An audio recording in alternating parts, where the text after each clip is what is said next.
Mail reproductive system, जैसे आप लोग बड़े हो जाते हो वैसे वैसे ये ऑर्गन्स अपना शेप चेंज कर लेते हैं, अपना साइज चेंज कर लेते हैं और ये मैच्योर भी हो जाते हैं, इनके अंदर मैच्योरिटी आ जाती है।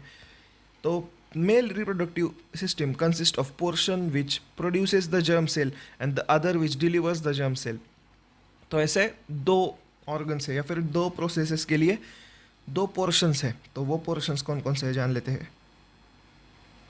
सबसे पहला पोर्शन जहाँ पे प्रोडक्शन ऑफ जर्म सेल होगा,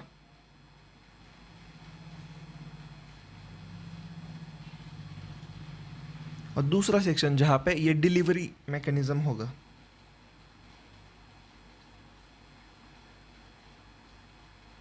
अब ये डिलीवर कहाँ पे होगा, उस जगह पे जहाँ पर फीमेल जर्म सेल होगा। यहाँ से तो मेल जर्म सेल निकलेगा, लेकिन जिस जगह पे ये जाने वाला है वहाँ पे होना चाहिए क्या, delivery mechanism to female germ cell. अब हम ये मेल जर्म सेल के बारे में थोड़ा सा जानने से पहले देख लेते हैं कि ये ऑर्गन्स किस तरीके से दिखते हैं। ओके, तो कुछ इस तरीके से ये ऑर्गन्स दिखते हैं। देखो, अब यहाँ पर के हर एक पार्ट को हम लोग जानेंगे, उसके फंक्शंस को जानेंगे। फंक्शंस में बेसिक में बताऊंगा, उसके बाद आप लोगों को थोड़ा सा डीप में भी है, एनसीईआरटी में दिया हुआ। मैं आप लोगों को स्टार्टिंग में बेसिक तरीके से बताऊंगा, पहले ये ठीक से देख लो। ओके, अब मैं हर एक चीज़ का फंक्शन आप लोगों को बताते चलूँगा। सबसे पहले है ये testes. Testis is the organ जहाँ पर जर्म सेल प्रोडक्शन होती है, काफ़ी इंपॉर्टेंट ऑर्गन है। तो इसे हम कहेंगे क्या, टेस्टिस, और ये क्या करेगा, जर्म सेल प्रोडक्शन। उसके बाद ये scrotum. Scrotum is a bag which carries testis. तो ये एक सेपरेट ऑर्गन हो जाता है जो टेस्टिस के अराउंड होता है। उसके बाद ये हो गया वास डिफरेंस। वास डिफरेंस एक पाइप है जो स्पर्म्स को, अब ये स्पर्म्स नहीं, हम उसे जर्म सेल कहेंगे कुछ मिनट के लिए। तो ये जर्म सेल्स को यहाँ से टेस्टिस से लेकर बॉडी के बाहर छोड़ने में हेल्प करेगा। तो दिस इज़ वास डिफरेंस। उसके बाद ये है यूरेटर। अब देखो, यूरेटर किसका ऑर्गन है, तो देखो ये एक्सक्रीटरी सिस्टम का ऑर्गन है जो क्या करता है, किडनी से लेकर यूरिन लाता है कहाँ तक, यूरिनरी ब्लैडर तक। गॉल ब्लैडर कहा मैंने, सॉरी, यूरिनरी ब्लैडर तक लाता है। तो देखो ये हो गया ब्लैडर जो यूरिन स्टोर करता है। अब देखो, जर्म सेल्स जो है वो यहाँ से आएंगे आएंगे आएंगे आएंगे, ऐसे ऐसे ऐसे करके, ऐसे आप लोगों को दिख जाएगा। यहाँ से आएंगे, यहाँ पर ये यूरिनरी ब्लैडर के साथ मिक्स हो जाते हैं। यस, यूरिनरी ब्लैडर के ओपनिंग के साथ ही यहाँ पर आप लोगों को ये जर्म सेल्स का भी जो पाइप है वो मिक्स होता हुआ दिख जाएगा। तो this is a common opening. तो this urethra is common opening for urine and sperms. काफ़ी ज़्यादा इंपॉर्टेंट चीज़ है, काफ़ी ज़्यादा इंपॉर्टेंट पीस ऑफ नॉलेज है जो आप लोगों को याद रखना है। तो आप लोग समझ गए, यूरेथ्रा इज़ कॉमन ओपनिंग, मतलब क्या, कॉमन पाइप जहाँ से जो है जर्म सेल्स भी जाएंगे और यूरिन भी, ह्यूमन यूरिन भी पास होगा। दूसरी बात, ये प्रोस्टेट ग्लैंड्स। अब ये एक ग्लैंड है, ग्लैंड मतलब जो चीज़ सिक्रीट करे।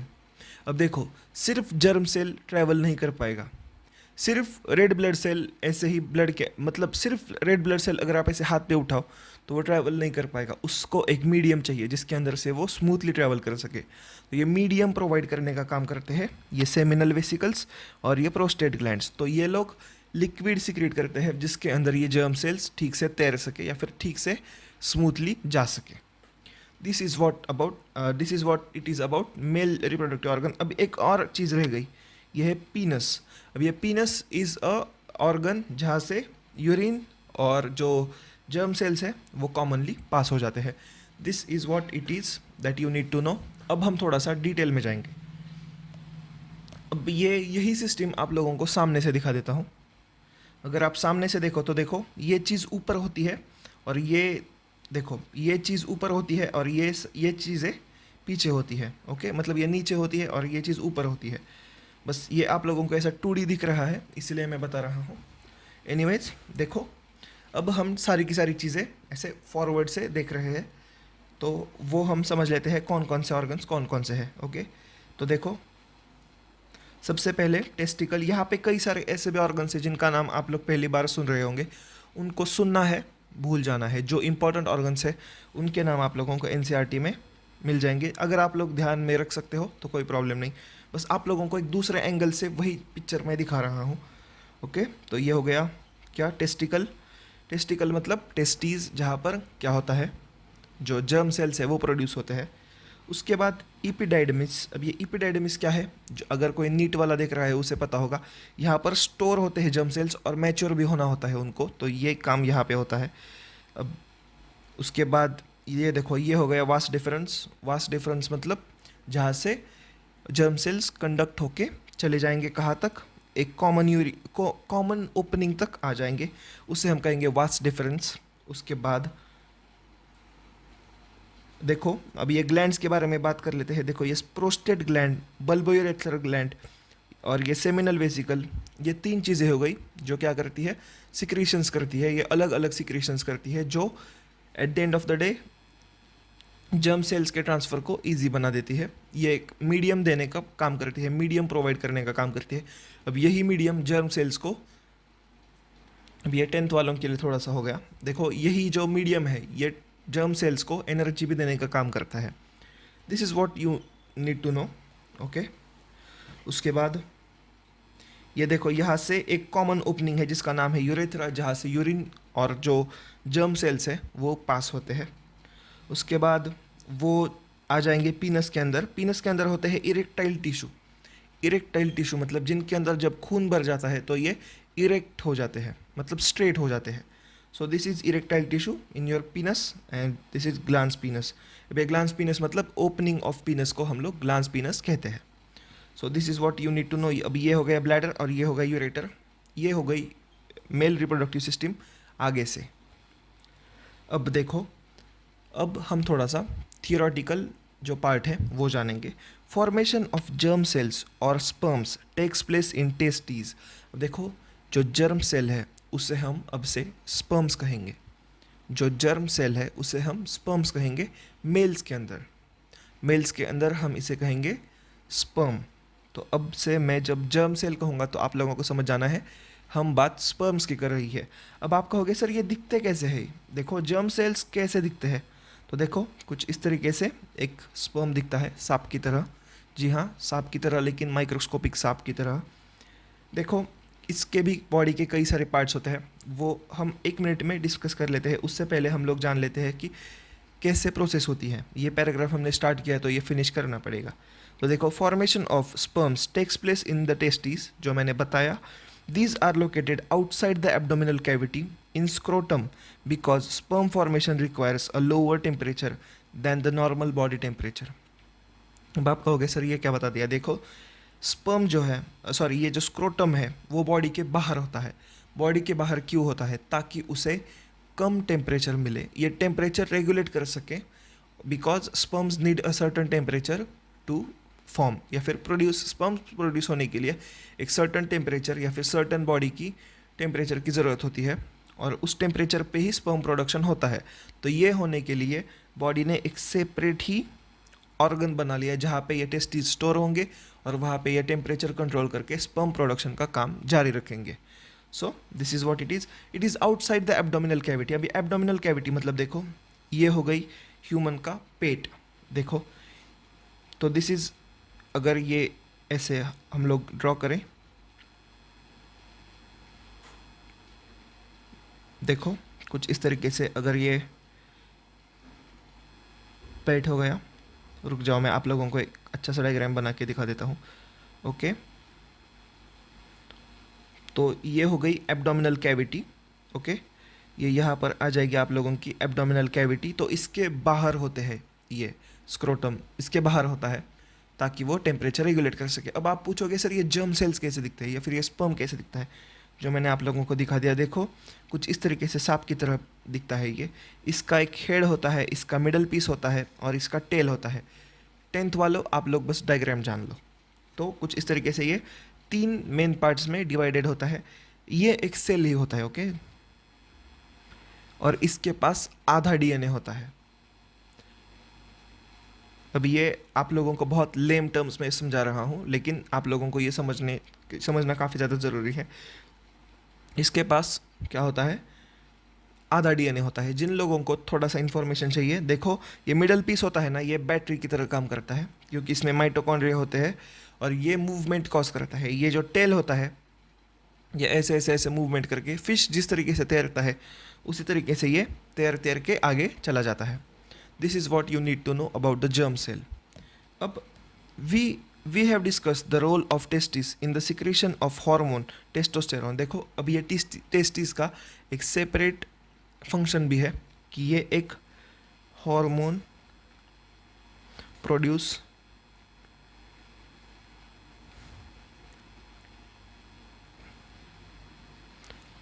करता है जिसका नाम है टेस्टोस्टेरोन। अब ये टेस्टोस्टेरोन हार्मोन कहाँ कहाँ पर काम में आता है समझ लेते हैं। टेस्टोस्टेरोन हार्मोन है जो सेकेंडरी सेक्सुअल कैरेक्टर्स मेल्स में लाने का काम करता है। प्राइमरी सेक्सुअल कैरेक्टर्स भी टेस्टोस्टेरोन के कारण ही फंक्शन में मतलब इफ़ेक्ट्स दिखाती है।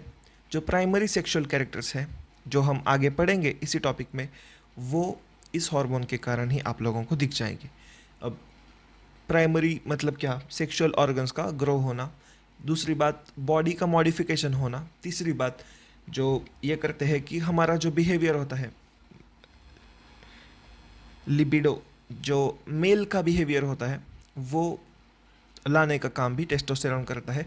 दूसरी बात जो सेकेंडरी सेक्सुअल कैरेक्टर्स है वो है कि बाल आ जाना, these are also caused by testosterone which thus it is a very very important hormone. तो ये रिलीज़ करने का काम करता है कौन, टेस्टीज। ये जान लो, ये काफ़ी ज़्यादा इंपॉर्टेंट चीज़ है। इन द प्रीवियस चैप्टर, अब ये हमने लास्ट क्लास में देखा है, देखो जिन्होंने वो नहीं देखा देखो वो जाके देख लो एक बार, वो काफ़ी ज़्यादा इंपॉर्टेंट है। मैंने वहाँ पे आप लोगों को सब कुछ आराम आराम से बताया है, एक्सप्लेन किया है। अब हम आगे बढ़ते हैं। In addition to regulating the formation of sperms, testosterone brings about changes and appearance seen in boys at the time of puberty. तो देखो ये चेंजेस भी लाने का काम यही करता है, देखो यही बताया गया है। अब हम आगे डिस्कस करते हैं। Eight the time of puberty, okay ठीक है। Sperms from formed are delivered through the vas deferens, which unites with the tube coming from the urinary bladder. The urethra thus forms the common passage for both sperms and urine. Sir बस ये एक बार बता दो, एक बार अच्छे से explain कर दो। कोई नहीं, हम वही करने के लिए आए हैं यहाँ पे। तो इस डायग्राम में ये काफ़ी ज़्यादा क्लियर हो जाता है। देखो ये सारे के सारे लाल लाल चीज़ें हम निकाल देते हैं। ओके, अब हम येलो से हाईलाइट करेंगे, ओके, ताकि आप लोगों को ठीक से समझ में आए। देखो highlight highlight, okay, highlight red से,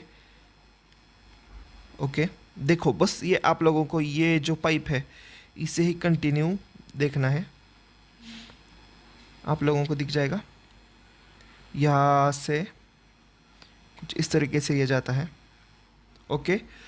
दूसरी जो चीज़ देखना है वो है कि जो ब्लैडर है, यूरिनरी ब्लैडर, उससे बाहर जो चीज़ें आ रही है उसका पाइप देखना है। तो देखो ये ओवरलैप करता है, मतलब एक कॉमन पॉइंट पे ये दोनों जो पाइप्स है वो मीट करती है और वहाँ से आगे स्टार्ट हो जाता है हमारा यूरेथ्रा, जो एक कॉमन ओपनिंग है यूरिन और स्पर्म्स के लिए।